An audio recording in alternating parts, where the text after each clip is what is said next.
Y bien, como sabemos, pues el Comité del Premio Nobel sorprendió otorgando este premio, el Premio de la Paz, el Premio Nobel de la Paz, al presidente norteamericano Barack Obama. Hay quienes sostienen que en realidad no se lo merece o que es muy prematuro en todo caso. Y el propio Barack Obama señala que, pues, más que un reconocimiento de lo que él haya podido hacer, se trataría de un llamado a la acción. Es para comprometerlo aún más para los esfuerzos en pro de la paz. Estamos con Farid Cajat, es miembro del Instituto de Estudios Internacionales de la Universidad Católica, muy conocido de ustedes. Farid, buenas noches, ¿qué tal? Buenas noches. Bueno, esa es la pregunta. ¿Es justo este premio? ¿Se merecía Barack Obama el Premio Nobel de la Paz o no? Bueno, el Comité Nobel se escuda diciendo que el premio se otorga en las condiciones que estableció Alfred Nobel, ¿no?, el creador del mismo.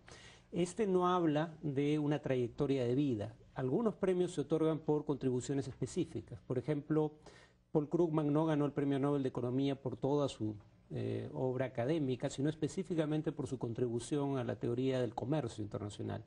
El Premio Nobel de la Paz, como lo establece el propio Alfred Nobel, se otorga a quien contribuyó más a la paz internacional en el año previo al otorgamiento del premio. A criterio del comité sueco ese habría sido Barack Obama, pero el propio comité, en un juicio que es más político que académico, en fin, técnico, indica efectivamente que quiere incentivar iniciativas adicionales en la dirección de aquellas que ha tomado Barack Obama. Pero en cuanto a logros concretos, sí, estos son más bien escasos, ¿no? Salvo decisiones como no continuar con el programa de escudo antimisiles en Europa Oriental, cosa que permite un acercamiento con Rusia. No había posibilidad de logros concretos en tan poco tiempo. Lo que sí se puede decir es que el cambio de orientación de política, en el sentido de ser más multilateral, menos unilateral, y en el sentido de dialogar con los regímenes con los que se tiene problemas, no tratar de aislarlos o amenazarlos con acciones militares, ha creado un mundo más distendido. Si ese es el preámbulo para un mundo más pacífico, está por verse. Sí, pues efectivamente. Y bueno, porque lo que se dice es que ¿cómo se le puede dar el Premio Nobel de la Paz el mismo día que él estaba tomando la decisión de incrementar el número de soldados en Afganistán? Entonces, ¿qué es lo que está pasando, por ejemplo, en Afganistán desde el punto? Es decir, ¿en qué medida la intervención o la presidencia de Barack Obama ha cambiado, modificado las políticas, la presencia militar norteamericana o la política hacia Afganistán, digamos? Bueno, Obama desde su campaña diferenció las guerras de Irak y Afganistán. La guerra de Afganistán, decía, era una guerra de necesidad. Finalmente, desde el territorio afgano se concibieron los ataques terroristas del 11 de septiembre. Mientras que en el caso de Irak la guerra se inició en base a pretensiones falsas. La existencia de armas de destrucción masiva y presuntos vínculos entre el régimen de Saddam Hussein y Al-Qaeda, cosas que no existían. Ahora, la pregunta que muchos se hacen, sin embargo, es si la estrategia de Estados Unidos en Afganistán debe ser una estrategia antiterrorista y anti-Al-Qaeda, específicamente, o una estrategia contrainsurgente que pretenda a la vez llevar a cabo una labor de construcción nacional y construcción de un Estado. Muchos creen que esta segunda es un objetivo innecesario, que Al-Qaeda, a fin de cuentas, es una red transnacional, sus líderes ya no estarían incluso en Afganistán, sino en Pakistán, y que dedicar tanto esfuerzo a un solo país para combatir a una red que está en 4 o 5 continentes del mundo, digamos, dispersa, no es una buena idea, pero en todo caso él parece estarse decantando por una solución que implicaría un incremento de tropas, lo cual es totalmente anticlimático cuando esto ocurre casi inmediatamente después de haber recibido el Premio Nobel de la Paz. O sea, va a escalar un conflicto armado, ¿no? Ahora, el enfrentamiento en Afganistán, más que contra Al-Qaeda, es contra los talibanes, En este momento sí. Y los talibanes, bueno, ¿tienen alguna relación con Al-Qaeda? Deben tenerla, probablemente. Sí la tienen.